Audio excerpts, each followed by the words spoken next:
ഞങ്ങൾ ആരുടെ മുമ്പിൽ ചർച്ചയ്ക്ക് പോകും? അമേരിക്കൻ പ്രസിഡന്റ് ജോർജ് ബുഷ് വരണമെന്ന് നമ്മൾ പറഞ്ഞിട്ടില്ല. ഇന്ത്യൻ പ്രധാനമന്ത്രി മൻമോഹൻ സിംഗ് വരണമെന്ന് നമ്മൾ പറഞ്ഞിട്ടില്ല. നമ്മൾ പറഞ്ഞത് നമ്മുടെ മുഖ്യമന്ത്രി വരണമെന്നാ. മുഖ്യമന്ത്രിയാകാൻ വേണ്ടിയിട്ട് വോട്ട് ചെയ്യാൻ മാത്രമല്ല ജനങ്ങൾക്ക് അധികാരം. ഒന്ന് കണ്ടവർക്ക് കണ്ടോട്ടെ. വില്ലേജ് ഓഫീസർ ചെയ്യുന്ന പണിയാ ഇപ്പൊ ചെയ്യുന്നത്.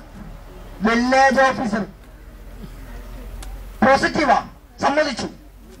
പണ്ട് പല മുഗൾ രാജാക്കന്മാർ ഇറങ്ങിയിട്ടുണ്ട് നാട് നന്നാക്കാൻ. ക്ഷേത്രത്തിന് സംരക്ഷണം കൊടുക്കാൻ വേണ്ടി മുഗൾ രാജാക്കന്മാർ ഇറങ്ങിയിട്ടുണ്ട്. ഇവർ പറയുന്ന ചരിത്രമൊന്നുമല്ല നമ്മളെ പഠിപ്പിക്കുന്നത്. പല ചരിത്രങ്ങളും നമ്മെ പഠിപ്പിക്കുന്നത് മതസൗഹാർദ്ദത്തിന്റെ ചരിത്രമാണ്. പല രാജകൊട്ടാരങ്ങളിലും തുല്യ പരിഗണന ഹിന്ദുക്കൾക്കും മുസ്ലിങ്ങൾക്കും തിരിച്ചും അങ്ങോട്ടും ഇങ്ങോട്ടും കിട്ടിയിട്ടുണ്ട്.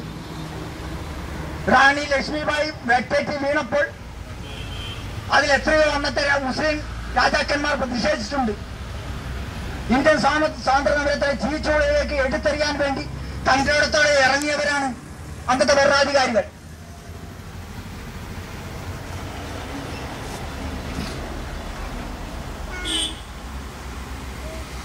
അപ്പോൾ ഞാൻ മറന്നുപോയി, ചെറിയൊരു ട്വിസ്റ്റായി പോയി, അതുകൊണ്ടാണ് വെച്ചത്. അപ്പൊ ഇന്നത്തെ ഈ ഒരു അവസ്ഥ മാറ്റിയെടുക്കാൻ നമ്മള് ശ്രമിക്കേണ്ടിയിരിക്കുന്നു. മുഖ്യമന്ത്രി, ഞാൻ വീണ്ടും അതിലേക്ക് വരികയാണ്, മുഖ്യമന്ത്രിയെ ചർച്ച വിളിക്കാൻ വേണ്ടി ആവശ്യപ്പെടാൻ വേണ്ടി മാത്രമാണ് നമ്മളുടെ കാത്തിരിപ്പ്. അതിനൊരു തീരുമാനം ഉണ്ടാകുമെന്ന് തന്നെയാണ് നമ്മുടെ വിശ്വാസം. അപ്പൊ മറ്റുള്ള ആരെയും നമ്മൾ ചർച്ചയ്ക്ക് കാണണം അല്ലെങ്കിൽ അവരോടൊപ്പം ഇരിക്കണമെന്ന് പറയാൻ ഞങ്ങൾ തയ്യാറല്ല.